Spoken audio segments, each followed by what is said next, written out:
رمضان بھائی ہے تو مہینہ، لیکن جتنا اس کا اہتمام کیا جا رہا ہے اور جس قدر اس کے لیے تیاری نبی کریم صلی اللہ علیہ وسلم نے ہمیں کر کے دکھائی،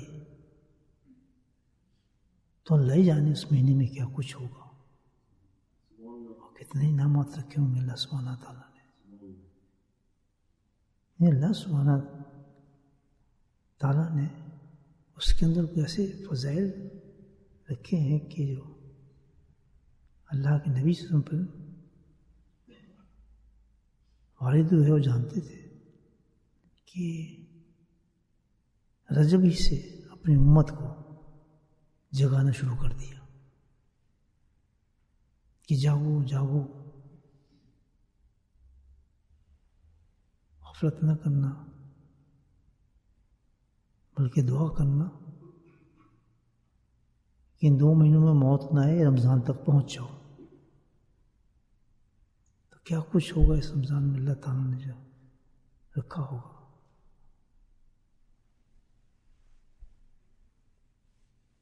آپ سے اس نے باقاعدہ دعا مانگی اس کی، یعنی آپ کا مانگنا یہ ہے، پوری امت کو ترغیب دی ہے۔ دعا کے اندر میسیج اتنا بڑا دیا اللہ تعالیٰ اللہ کے نبی نے کہ کہیں یہ نہ ہو تمہاری غفلت سے مہینہ ضائع ہو جائے۔ سارے مہینے جو بھی آتے ہیں آپ دیکھیں نیکیوں میں بھی ہیں، ہر چیز اس میں موجود ہے، لیکن رمضان میں تو اللہ تعالیٰ نے کوئی وقت اوقات نہیں بلکہ ہر لمحہ ہر وقت برکتیں رکھی ہیں، اللہ جواب ویسی برکتیں اس کا مقابلہ ہے ہی نہیں، کسی اوقات سے کسی وجہ سے اس کے ساتھ مقابلہ نہیں رمضان کا۔ کھانا عبادت، سونا عبادت، بیٹھنا عبادت، چلنا عبادت، یعنی ہر چیز عبادت میں داخل کر دیا اللہ پاک نے، چاہے جو کر لے قادر، مطلب کیا ہم کو کون بول سکتا ہے کیا چیز اس میں اللہ تعالیٰ نے جو ایسی رکھی رمضان میں۔ تبھی اللہ کے نبی نے فرمایا کہ خبردار اس میں غفلت نہ برتنا، اس مہینے کو جو ہے نہ ہو، یعنی اس کے عائشہ رضی اللہ تعالیٰ فرماتی ہیں کہ اللہ سبحانہ نبی پاک صلی اللہ علیہ وسلم کو تمام مہینوں میں سب سے زیادہ جو مہینہ پسند تھا وہ شعبان کا تھا، تو بے انتہا اس میں آپ عبادت فرماتے تھے اور روزے رکھتے تھے۔ تو وجہ اس کی کیا تھی کہ کیوں آپ کو پسند تھا؟ سبحان اللہ، کہتے ہیں مجھے اس لیے پسند ہے کہ رمضان کے نزدیک ہے مہینہ، ہر عبادت کی اللہ پاک نے تیاری رکھی ہے۔ نماز پڑھنے آتے ہیں تیاری کرتے ہیں نہیں کرتے؟ کرتے ہیں کیا؟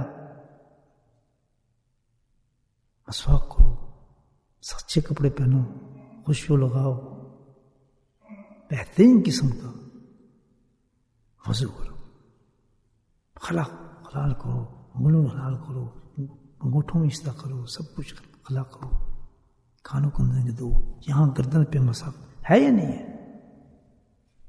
یہ کیا ہو رہا ہے؟ یہ نماز تو نہیں ہے، کیا ہو رہا ہے؟ نماز کی تیاری ہو رہی ہے۔ سبحان اللہ، کیونکہ ایک بہت بڑی جس کا ہمیں پتہ نہیں ہے، ہمیں نہیں پتا نماز کیا چیز ہے، تیاری کا نہیں پتا کیوں کر رہے ہیں۔ اس وضو کے اندر جو مزہ اللہ پاک نے رکھا ہے، پوچھو کسی والے کرنے والے سے، 15 منٹ لگاتے ہیں وضو پہ کرنے پہ، جو اس کے اندر دعائیں ہیں نا پڑھنے کی، بولے سبحان اللہ۔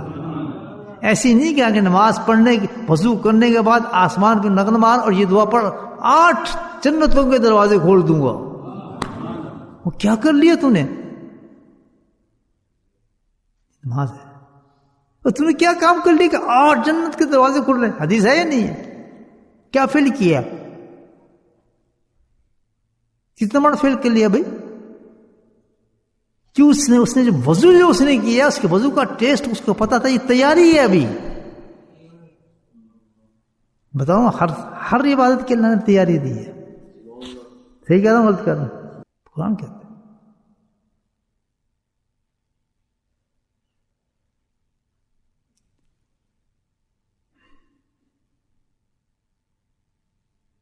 یؤمن باللہ والآخرہ. اللہ تعالیٰ کہتا ہے جب انسان اللہ پر آخرت پہ یقین رکھ لیتا ہے تلک حدود اللہ، پھر اس کے لیے اللہ نے حدیں مقرر کی ہیں ان لوگوں کے لیے. ایمان کی بات حدود مقرر کی ہے. حدود جو بولتے ہیں لیل کافر کہتا ہے وہ تو جو اس کو توڑتے ہیں وہ کافر. کیا ہے مطلب اس کا؟ صوفیہ دیکھیں کیسے نکالتے ہیں نقطے اس پر. اللہ کہتا ہے میں ایمان دیتا ہوں انسان کو. ایمان دینے کے بعد حدود میں نے رکھی ہیں. کس لیے حدود رکھی ہیں؟ وہ حدود جو میں نے رکھی ہیں ایمان والوں کے لیے اسی لکھی ہیں کہ میں ان کی حفاظت چاہتا ہوں، ان کی ترقی چاہتا ہوں، ان کو جنت دینا چاہتا ہوں. تو یہ حدود سختی کے لیے نہیں ہے میری، بلکہ یہ حدود تمہیں بلند کرنے کے لیے رکھی گئی ہیں.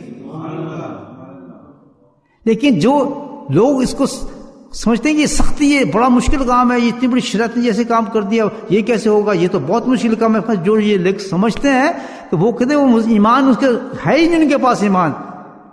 کافر جو تو منافق ہیں، کافر ہیں، ان کے ایمان کی اعتبار نہ کرو. وہ لوگ جو میرے حدود کے بعد اعتراض کرتے ہیں وہ کیسے ہو سکتے ہیں؟ ان کو یہی نہیں پتا کہ رب جو ہے انسان کے ساتھ محبت کرنے والے جس پہ تم ایمان لائے ہو وہ تمہیں مشکل میں ڈالے گا. میرے سبحان اللہ. کہتے ہیں شیخ کو تم نے پکڑا، اگر شیخ تمہاری تربیت کے لیے کوئی قانون بناتا ہے، کوئی چیزیں بناتا ہے، ظاہر اس کا مقصد یہ ہے کہ کسی نہ کسی اس کی تربیت اصلاح ہوتی رہے، اور تم اس پہ اعتراض کرو تو تم تو بالکل منافق ہو. تم اس لیے آئے ہی نہیں ہو. بولے سبحان اللہ. شیخ کا ہر قدم جو ہوگا وہ اصلاح کے لیے ہوگا. اور جس کو مشکل نظر آئے یہ تو میں کر نہیں سکتا، یہ بڑا مشکل ہے، یہ کیسے ہو گیا، وہ ہو گیا، یہ لوگ پیور منافق ہیں جن کو اللہ ظاہر کرتا ہے کہ یہ چلنے والے نہیں، یہ ڈرامے باز لوگ ہیں. ان کی کیا تعلق شیخ سے؟ اور جو چلنے والوں امن و سلطہ کہتے ہیں کہ جو کچھ حضرت کر رہے ہیں یہ بالکل ہماری صلاح کے لیے کر رہے ہیں، ہماری سمجھ نہیں لکھا، کیونکہ مقصد ان کا یہ ہے کہ ان کو جنت تک پہنچانا ہے. یہ سارے جنت کے راستے جو بتا رہا ہے دل کا حدود اللہ. اب بات سمجھ آ گئی؟ تو میرے بھائیو بغیر وضو کے نماز نہیں پڑھ سکتے، بغیر وضو کے تلاوت نہیں کر سکتے. اور ظاہر کرو گے تو ظاہر ثواب ملے گا، باطن کرو گے تو باطن کا ثواب ملتا ہے. تو یہ رمضان جو آ رہا ہے اس میں ہمیں باطنی اصول چاہیے. اور خود سے گندگی کون سی نکالنی ہے؟ گناہوں کی گندگی نکالنی ہے، جس کی میں نے بتا دیا کہیں نکل سکتی. گناہ اگر کہیں صاف ہوں گے تو اس کی جگہ بنائی اللہ تعالیٰ نے، جگہ بنائی ہے. جہنم کے نچلے درجے میں پھینکا جائے گا، وہاں گناہ صاف ہوں گے. بے شک ایک ڈاٹ کے برابر بھی گناہ جنت میں نہیں جائے گا. وہ ایک ڈاٹ، ایک ذرے کے برابر گناہ میں چپکا ہوا ہے کہ بھائی اس کو بو آ رہی ہے، اتنی بو ہوگی اس کی کہ جنت کا تو تصور بھی نہیں آ سکتا. اس ایک ڈاٹ گناہ کی جہنم. جاؤ چلو.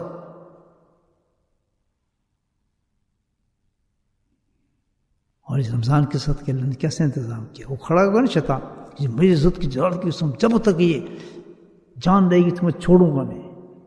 دیتے ہیں آپ اجازت؟ نے کہا ہاں اجازت ہے، لیکن سن لے کہ مجھے اپنی عزت کی قسم ہے جب تک اس کو موت کی آخری ہجکی نہیں آئے گی، جب تک نہیں آئے گی اس وقت تک کہ میں اس کو بخشتا رہوں گا، معاف کرتا رہوں گا. کتنا بڑا انعام دے دیا اللہ پاک نے، اتنا بڑا انعام دے دیا، اندازہ لگائے کہ موت کی جب تک اس کی ہچکی نہیں آئے گی، مرے گا نہیں، اس وقت تک کہ جب بھی مجھ سے مانگے گا گناہوں کی معافی میں اس کو معاف کر دوں گا، بخشتا رہوں گا میں اس کو. جا لگا لے تو بھی زور لگا، اور میں نے بھی توبہ کی توفیق دے دی اپنے بندے کو. سبحان اللہ، کیسے دروازے کھول دیے. ایک آئے نا شخص کس طرح تعلیم دیا آپ نے، مر گیا جو اس میں مر گیا، حدیث ہے مر گیا، کیا ہوا تجھے؟ یا رسول اللہ کتنے آپ کتنے، میں مر گیا، تباہ ہو گیا، برباد ہو گیا، چیختا ہوا ہے، وہ احساس ہو گیا اس کو گناہ کیا ہوا. اتنے گناہ میں نے کیے ہیں، اتنے میں نے کیے کہ زمین سے بھی زیادہ، کسی زمین سے بھی زیادہ، آسمان سے بھی زیادہ، آسمان سے زیادہ، عرش سے بھی زیادہ، ہر چیز سے زیادہ، جس کا میں نام نبی فرماتے رہا کرتا ہے، اس سے بھی زیادہ اتنے میں نے گناہ کیے. اور میں بتا نہیں سکتا، گناہوں کا نام بھی نہیں میں دے سکتا کیا کیا میں نے حرکتیں کی. اب میرا کیا ہوگا؟ آپ نے کدھر بلایا 3 دفعہ استغفار پڑھایا. جب اس نے پڑھ لیا کہ جا تو نئی زندگی تجھے ملی ہے، تو پاک اور صاف ہے، مزے کر. یہاں صوفی لکھتے ہیں کہ یہ توبہ شیخ ہے کہ جب انسان کسی اللہ والے کے ہاتھ پہ ہاتھ رکھ کے توبہ کرتا ہے تو اس طرح معاف ہو جاتے ہیں گناہ سے. کتنی کے آ رہے ہیں نا پیچھے سے سارے برداشت کرنے والے کریں. یہ دیکھیں طریقے بتایا اللہ کے نبی، کیوں یہ خود ہی کر لیتا تو نہیں، چیک کے پاس کیا. تو رمضان سے پہلے غسل جو رمضان ہے وہ کیا ہے؟ الا الذین تابوا، جنہوں نے توبہ کر لی. سبحان اللہ، قرآن کہہ رہا ہے نا الا الذین، جو وہ لوگ جنہوں نے توبہ کر لی. کس کے بعد؟ کہ جو کچھ انہوں نے بکواس کی، گناہ کیے، ضلالتیں کی، انتہا کر دی گناہوں کی، اس نے بڑا پڑا گناہوں سے. لیکن بھائی رمضان آ رہا ہے، اب دھاؤ کیا دھوئے گا؟ کس طریقے سے؟ اگر اس نے توبہ کر لی، اس عورت کو پاک. بولے سبحان اللہ. کتنی بڑی چیز ہے توبہ. ہمیں دیکھیں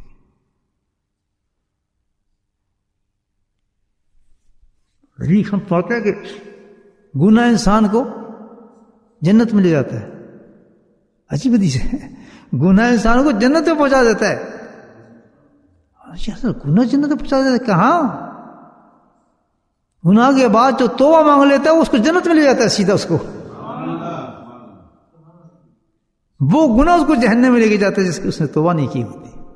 نہ گناہ تو اس کو جنت میں لے جاتا ہے. اور گناہ کرنے والا توبہ کے بعد بے گناہ رکھتا ہے، بے گناہ بن جاتا ہے، اور بے گناہ نظر آتا ہے سب کو، آسمان والوں کو، زمین والوں کو بھی.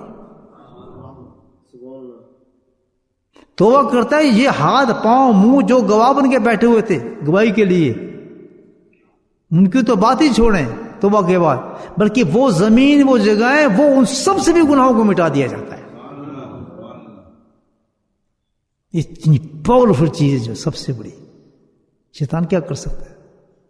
کچھ بھی نہیں. ساری زندگی سے زور لگا جاتا ہے، لیکن ایک تو اس کو اڑا کے رکھ دیتی ہے ساری. الا الذین تابوا ومن بعد ذلک. اب یہاں سن لیں توبہ کے بعد شرط لگی تھوڑی سی. من بعد ذلک واصلح. لیکن جب توبہ کرنے کے بعد کیا کرنا پڑے گا؟ من بعد ذلک واصلح. اس کے بعد آپ کو اپنی اصلاح کرنی پڑے گی. کیونکہ توبہ ہوتی کیا چیز ہے؟ توبہ نصوح جس کو کہتے ہیں، جس سے ہمیں رمضان ملے گا. توبہ یہ ہوتی ہے کہ آپ گئے کسی شیخ کے پاس گئے، آپ توبہ کیا اپنے ہاتھ پر، اس کے بعد کیا ہوا؟ پھر گناہ سارے معاف، تیاری کر دی. اس کے بعد لیکن شرط رکھی ہے من بعد ذلک واصلح. جب توبہ کر لو، توبہ کے بعد تمہیں اپنی اصلاحی فکر بھی رکھنی ہے، اصلاحی بھی کرانی. اسی کے نام تو تزکیہ شیٹ ہے کہ تمہارے شیخ نے بنا کے دی ہے. فکر آخرت پیدا ہو. اور کیا دیکھیں کہ ساری توبہ کام نہیں آئے گی. بس پیر صاحب کے بعد یہ توبہ کر لی، اس یہ کام نہیں آئے گی. اس کے بعد اصل توبہ وہ ہوتی ہے، اصل شیخ وہ ہوتا ہے، اصل مرید وہ ہوتا ہے. اس کے بعد اس کی اصلاح کو ایکسیپٹ کرے کہ جس طرح آپ چاہیں میری اصلاح کریں، میں آپ کے سامنے حاضر ہوں. کوئی اعتراض، فنش، کوئی اعتراض نہیں ہوگا، کوئی آبجیکشن نہیں ہوگا. جیسے آپ کہیں گے آپ مجھے انسان بنا دیں. اللہ کیونکہ قرآن کہہ رہے ہیں من بعد اصلاح. یہ نہیں وہ ہاتھ میں ہاتھ پکڑا ادھر نکل گئے، پتہ نہیں کہاں آ رہے ہیں. ہمارے یہ دستور نہیں ہے. ہمارے تو کنیکشن چاہیے ہر وقت شیخ کے ساتھ. کیوں آپ یہاں اصلاح کرانے آئے میرے پاس، اور کسی مقصد کے لیے نہیں ہے آپ. تو وہ ہوتی کیا چیز ہے؟ کیا چوہا مطلب کیا؟ حالانکہ توبہ تو وہ چیز ہوتی ہے کہ جب انسان، توبہ بنتی اس وقت ہے کہ جب طلب ہو. پہلی شرط قرآن بتاتے ہیں کیا ہو؟ ڈیمانڈ ہو آپ کی، ہو مارے گیا، میں کیا کروں، گناہ کیسے چھوڑوں یار، میں کیسے جب یہ احساس پیدا ہو جائے میں کس طرح، میں تو جہنم میں جا رہا ہوں، کیا کروں، جب یہ طلب ہو، تو جب طلب ہوگی تو اس طلب کے لیے آپ پریشان پھریں گے، کس طرح میں اس چیز کو حاصل کروں۔ ایسا شخص بھی میلوں میلوں دور بھاگتا ہے شیخ کو تلاش کرنے کے لیے، سبحان اللہ، اس کو کہتے ہیں طلب۔ وہ نہیں دیکھتا 3000 میل دور ہے، 2000 میل دور ہے، گھر پہ بیٹھا ہے ادھر، نہیں، وہ سب فاصلوں کو ختم کرتا ہے، جہنم اس کے سامنے آ چکی ہوتی ہے، کہتی ہے کوئی راستہ اس کا نہیں ہے اس گناہ کو ختم کرنے کا، فرشتوں کے پاس بھی ہے، جسم بھی میرا گواہی بنا ہوا ہے، میں کہاں جاؤں، ایک توبہ کے لکھا ہے، اب اس تلاش کرتا پھرتا ہے اس آدمی کو میں تلاش کروں، کیونکہ طلب اس میں ہوتی ہے۔ جیسے کوئی پیاسا آدمی ہو نا صحرا کے اندر، اس کو پیاس لگے تو کیسے بھاگا پھرے گا وہ پیاس کے لیے، جس میں یہ بات میں تو سچا توبہ کرنے والا بھاگا پھرتا ہے کہ کہیں مجھے آدمی ملے اور میں جا کے اس کو اپنے سامنے پیش کروں۔ پہلے تو طلب چاہیے، آن ڈور نہیں چاہیے، جی پی کا آن ڈور مل جائے، مجھے اپنی پسند کا مل جائے، جو چاہے میں کروں وہ کروں، یہ کیوں کر دیا، ایسا نہیں ہونا چاہیے، فلاں نہیں کرنا چاہیے، یہ ڈرامے نہیں چلتے۔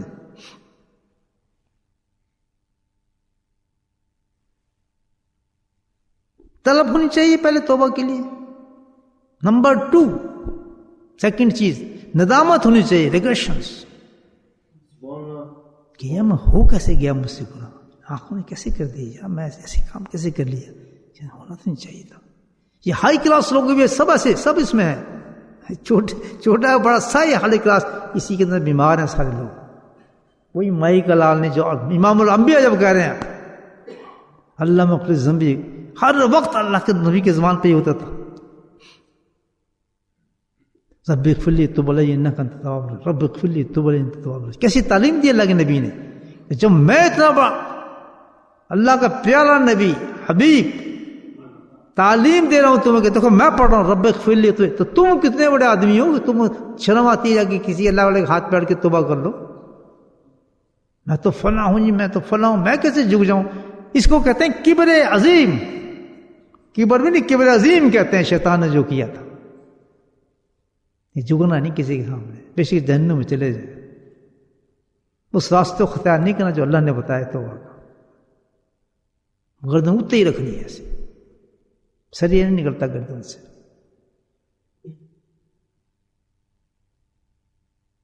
رب اغفر لی تب علی انک، یہ اللہ کے نبی اشرف فرماتے ہیں، ہر وقت زبان سے آپ کے نکلتا تھا۔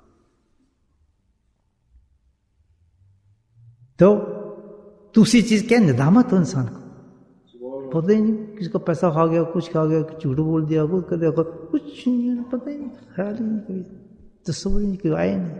لیکن وہ لوگ جن میں ندامت ہوتی ہے، پرانے ایسی چیزیں یاد آتی ہیں، میں نے اس کے ساتھ یہ کیا تھا، میں نے اس کے ساتھ یہ کیا تھا، میں اس کو کیسے بخشاؤں، ایسے کام کروں، یہ لوگ ہیں جنتی، ندامت میں ڈوب جاتے ہیں۔ دوسری چیز، تیسری چیز، جب اتنا بڑا احساس ہو جائے، طلب ہو، بھاگ رہا ہو، اس کے بعد ندامت چھا جائے انسان پر، کسی چیز پہ ریگریشن ہو جائے تو آدمی ایسی پکڑ ہو جاتا ہے۔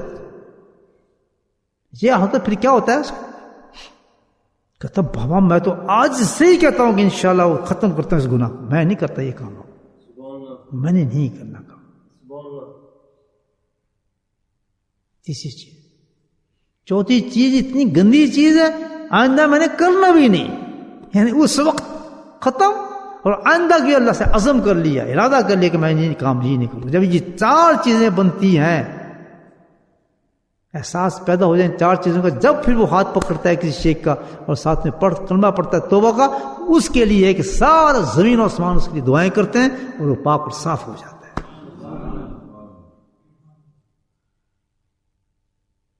اور اس کا ثبوت کیا ہے کہ واقعی اس نے توبہ کی ہے، وہ ثبوت یہی ہے اس کا، من بعد ذالک واصلح، پھر وہ اپنی تربیت کی طرف دھیان رکھتا ہے کہ جو میں نے وعدہ کیا ہے اس پہ میں کس طرح جمع رہوں، اور پھر تربیت کرتا ہے کہ گناہ مجھ سے یہ بھی نکلے، یہ بھی نکلے، یہ خرف نکلے، پھر وہ اس اپنی تربیت اصلاح کی طرف، اصلاح ہی کرتا ہے، ہر وقت چاق و چوبند رہتا ہے اپنی اصلاح کی طرف۔ پھر اللہ کہتا ہے فَإِنَّ اللَّهَ غَفُورٌ رَحِيمٌ، بے شک پھر تجھے کون روک سکتا ہے میرے غفوریت سے، جہاں تیرے سارے میں معاف کر دیتا ہوں، رحیم، اپنی رحمتوں کو ڈھانپ لیتا ہوں، ہر وقت میری رحمتیں تجھ پہ اترتی رہتی ہیں۔ بن گیا نا بندہ. صرف کس چیز سے؟ غسل باطن سے. الحمدللہ. تو میرے بھائیوں جی ہے رمضان کی تیاری. سچی توبہ کر لیں جیسے بتایا. اگر ادھر سے ادھر نکال دیں تو نکال دیں مرضی ہے. لیکن اصل یہ پیغام ہے رمضان کا کہ ایسا رمضان کسی کو مل جائے داخل ہو تو پاک صاف ہو کر رکھو. جب داخل ہوگا پاک صاف ہو کر, جب اس میں جا کے رمضان میں جا کے جب استغفار اور دعائیں کرے گا, جب راتوں کو جاگے گا اور اس وقت جو اللہ کے سامنے گڑ گائے گا, اس وقت کیا ہوگا؟ توبہ تو کر رہا ہے وہ, اس وقت کیا ہوگا؟ اس کی جگہ اس کے پہ درجات بلند ہونا شروع ہو جاتے ہیں. پھر اعلیٰ درجوں میں چلا جانا شروع ہو جاتا ہے وہ شخص رمضان کے. اور وہ درجے کون سے ہوتے ہیں؟ وہ عام دنوں والے نہیں, وہ رمضان کے درجات اللہ اس کے بلند کرنا شروع کر دیتا ہے. ہر استغفار پہ اونچے مقام پہ اللہ اس کو پہنچا دیتا ہے.